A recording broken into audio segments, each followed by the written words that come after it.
നമ്മൾ മലയാളികൾ ഓരോരുത്തരും ഒരുപാട് ഹൃദയവേദനയോടുകൂടി കടന്നു പോകുന്ന ഒരു നിമിഷമാണിത്. നടനും സംവിധായകനും തിരക്കഥാകൃത്തുമായ ശ്രീനിവാസൻ വിട പറഞ്ഞു. 69 വയസ്സായിരുന്നു. ഡയാലിസിസിനായി അമൃത ആശുപത്രിയിലേക്ക് കൊണ്ടുപോകും വഴി പെട്ടെന്ന് ശ്വാസം മുട്ടൽ അനുഭവപ്പെടുകയായിരുന്നു. ഉടൻ തന്നെ തൃപ്പൂണിത്തുറ താലൂക്ക് ആശുപത്രിയിൽ എത്തിച്ചുവെങ്കിലും അദ്ദേഹത്തിന്റെ ജീവൻ രക്ഷിക്കാനായില്ല. അത്രത്തോളം വേദനപ്പെടുത്തുന്ന ഒരു വിവരമാണ്. കൊച്ചി കണ്ടനാട്ടെ വീട്ടിലെത്തിച്ച മൃതദേഹം നടൻ മമ്മൂട്ടി അടക്കം ഉള്ള പ്രമുഖർ അന്ത്യാഞ്ജലി അർപ്പിച്ചു.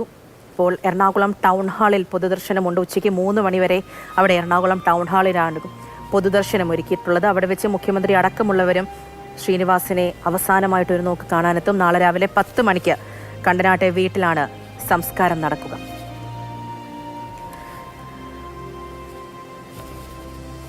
നമ്മൾ ഓരോരുത്തർക്കും ഒരുപക്ഷെ ആ സിനിമ തുടക്കം മുതലുള്ള അദ്ദേഹത്തിന്റെ ഓരോ സിനിമകളും നമ്മളുടെ മനസ്സിൽ കൂടി മായാതെ പോകുന്ന ഒരു നിമിഷം കൂടിയാണ്. എത്രയെത്ര സിനിമകളാണല്ലേ നമ്മൾക്ക് എടുത്തെടുത്ത് പറയാനുള്ളത്. ഒരു സിനിമ കണ്ട് ആസ്വദിച്ച് വിടുക എന്നതിനപ്പുറത്തേക്ക് നമ്മളെ തന്നെയായിരുന്നു ശ്രീനിവാസിന്റെ ഓരോ സിനിമയിലൂടെയും കണ്ടത്. നമ്മളോടൊപ്പം ഓരോ മനുഷ്യരോടൊപ്പം ചേർന്ന് നിൽക്കുന്ന ഒരു വ്യക്തി തന്നെയായിരുന്നു. ആ ഒരു ഭാവമാണ് നമ്മൾക്കിപ്പോൾ ശ്രീനിവാസനോടൊപ്പമുള്ളത്. അത്രത്തോളം കനത്ത നഷ്ടം തന്നെയാണ് മലയാള സിനിമയ്ക്ക് മാത്രമല്ല ഓരോ മലയാളിക്കും ഉള്ളത് എന്ന് വേദനയോടുകൂടി തന്നെ പറയുകയാണ്. എസ് രാഗിൻ ടൗൺ ഹാളിൽ നിന്നും വിവരങ്ങളുമായി ചേരുന്നുണ്ട്. രാഗിൻ, ഏറ്റവും അവസാനമായിട്ട് ഒരുപാട് വേദനയോട് കൂടിയാണ് അവിടെയുള്ള ഓരോരുത്തരും എത്തുന്നത്. അല്പസമയം മുൻപ് സത്യൻ അന്തിക്കാടൊക്കെ സംസാരിച്ചപ്പോൾ അദ്ദേഹത്തിൽ നിന്നും ഏറ്റവും ഒടുവിൽ കരഞ്ഞുകൊണ്ട് മാറുകയാണ്. ശ്രീ മോഹൻലാൽ നമ്മളെടുത്ത് സംസാരിച്ചു. ഏറ്റവും അടുത്ത സുഹൃത്തായ മമ്മൂട്ടി അദ്ദേഹത്തെ കാണാനെത്തി. അങ്ങനെ ഓരോരുത്തർക്കും ശ്രീനിവാസൻ വിട വാങ്ങി എന്ന് അംഗീകരിക്കാൻ പോലും പറ്റാത്തതാണ്. ആരൊക്കെ ഇപ്പോൾ അവിടെയുണ്ട്? എങ്ങനെയാണ് ഇപ്പോൾ പൊതുദർശനം നീളുന്നത്? പൂജ, തീർച്ചയായും പൂജ സൂചിപ്പിച്ചതുപോലെ തന്നെ ശ്രീനിവാസൻ ഓർമ്മയായെന്ന സത്യം ഉൾക്കൊള്ളാൻ പാടുപെടുകയാണ് ഏവരും. കാരണം അത്രത്തോളം മലയാള സിനിമയുടെ ഏറ്റവും മിന്നുന്ന താരമായി ഉദിച്ചു നിന്ന വ്യക്തിത്വമായിരുന്നു ശ്രീനിവാസൻ്റേത്. അതുകൊണ്ട് തന്നെ മലയാള പ്രേക്ഷകരെ സംബന്ധിച്ചിടത്തോളം അവരുടെ ജീവിതത്തിൽ അത്രത്തോളം കമ്മ്യൂണിക്കേറ്റ് ചെയ്യപ്പെട്ട വെള്ളിത്തിരയിലെ ഒരു താരമായിരുന്നു ശ്രീനിവാസൻ. എന്തായാലും മലയാളക്കരയ്ക്ക് നികത്താനാവാത്ത വിടവ് തന്നെയാണ് ശ്രീനിവാസന്റെ വിയോഗത്തിലൂടെ ഉണ്ടായിരിക്കുന്നത്. ഇപ്പോൾ മൃതദേഹം എറണാകുളം ടൗൺ ഹാളിലേക്ക് എത്തിച്ചിരിക്കുകയാണ്. ഇവിടെ നിരവധി പേർ അന്ത്യാഞ്ജലി അർപ്പിക്കാനെത്തും. നേരത്തെ സൂചിപ്പിച്ചതുപോലെ കണ്ടനാട്ടിലെ വീട്ടിൽ അവിടെ ഒരു കൺജസ്റ്റഡ് ആയിട്ടുള്ള സ്ഥലമാണ്. അതുകൊണ്ട് തന്നെയാണ് ടൗണിൽ ഇത്തരത്തിൽ ഒരു ക്രമീകരണം ഒരുക്കിയിരിക്കുന്നത്. നിരവധി സിനിമാ പ്രേമികളും അതോടൊപ്പം തന്നെ സിനിമാ രംഗത്തെ അടക്കം നിരവധി പേർ ഇവിടെ എത്തി അന്ത്യാഞ്ജലി അർപ്പിക്കും.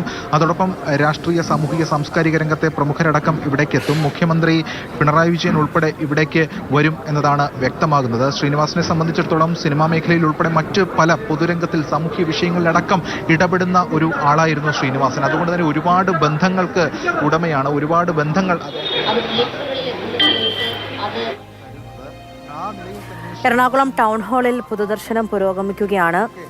ചലച്ചിത്ര മേഖലയിലുള്ളവർ, ശ്രീനിവാസനോടൊപ്പം നിന്നവർ ഓരോരുത്തരും ഏറ്റവും അവസാനമായിട്ട് അദ്ദേഹത്തെ കാണാൻ വേണ്ടിയിട്ട് ടൗൺ ഹാളിലേക്ക് എത്തുന്നുണ്ട്. നാളെയോട് കൂടിയായിരിക്കും സംസ്കാരം നടക്കുക.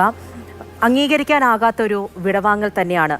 മലയാള സിനിമയിൽ നിന്ന് മാത്രമല്ല നമ്മളിൽ ഓരോരുത്തരിൽ നിന്നും ശ്രീനിവാസൻ വിടവാങ്ങുമ്പോൾ നമ്മളോടൊപ്പമുള്ള ഒരാൾ തന്നെയാണ് നമ്മളെ വിട്ടുപോകുന്നത്. അങ്ങനെയാണ് ഓരോ മലയാളിക്കും ശ്രീനിവാസൻ നമ്മളുടെ ഓരോരുത്തരുടെയും ശ്രീനിയാണ്, മലയാളത്തിൻ്റെ ശ്രീയാണ്. ആ ശ്രീയാണ് വിടവാങ്ങിയത്. ടൗൺ ഹാളിൽ നിന്ന് കാണാം ധ്യാൻ ശ്രീനിവാസൻ, അദ്ദേഹത്തിൻ്റെ ഭാര്യ, കുടുംബാംഗങ്ങളൊക്കെ തന്നെയും ഒപ്പമുണ്ട്. പല ഇൻ്റർവ്യൂകളിലായിട്ടും ധ്യാൻ ശ്രീനിവാസനും വിനീത് ശ്രീനിവാസനും ഒക്കെ പ്രിയപ്പെട്ട അച്ഛനെക്കുറിച്ച് പറയുന്നത് നമ്മൾ കേട്ടതാണ്.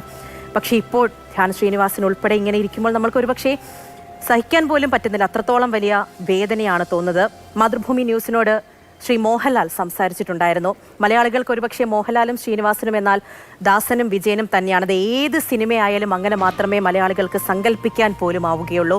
തീരാവേദനയാണ്. അത്രത്തോളം വലിയ ഓർമ്മകൾ ശ്രീനിവാസനുമായിട്ട് ചേർന്ന ശ്രീ മോഹൻലാലിനുണ്ട്. ആ വേദന മാതൃഭൂമി ന്യൂസുമായിട്ട് പങ്കുവച്ചു. നഷ്ടമാകുന്നുവെന്ന് ചിന്തിക്കുന്നില്ല. അദ്ദേഹം സിനിമകളിലൂടെ നമ്മളുടെ മനസ്സിലെപ്പോഴും ജീവിച്ചിരിക്കാൻ സാധ്യതയുള്ള ഒരാളാണ്. അങ്ങനെ അപൂർവം ചിലരിൽ ഒരാളാണ് ശ്രീ എന്ന് ഞാൻ വിശ്വസിക്കുന്നു. ഒരുപാട് വർഷത്തെ ഒരുമിച്ചുള്ള യാത്രയാണ് ഞങ്ങളുടേത്. ഒരു സിനിമാ നടൻ എന്ന അതിലുപരിയുള്ള ഒരുപാട് ബന്ധം ഞങ്ങൾക്ക് ശ്രീനിവാസനുമായിട്ടുണ്ട്, ആ കുടുംബമായിട്ടുണ്ട്. ഒരു സർക്കാസ്റ്റിക് സിനിമകളായിരുന്നല്ലോ. അതായത് ഹ്യൂമറിന്റെ പശ്ചാത്തലത്തിൽ അദ്ദേഹം അവതരിപ്പിക്കാൻ വളരെ കഴിവുള്ള ഒരാളായിരുന്നു. എപ്പോഴും നല്ല സിനിമകൾക്ക് വേണ്ടി ചിന്തിക്കുന്ന ആളായിരുന്നു. എൻ്റെ സിനിമാ ജീവിതത്തിൽ ഒരുപാട് നല്ല കഥാപാത്രങ്ങൾ എനിക്ക് സമ്മാനിച്ച ആളാണ് ശ്രീനിവാസൻ.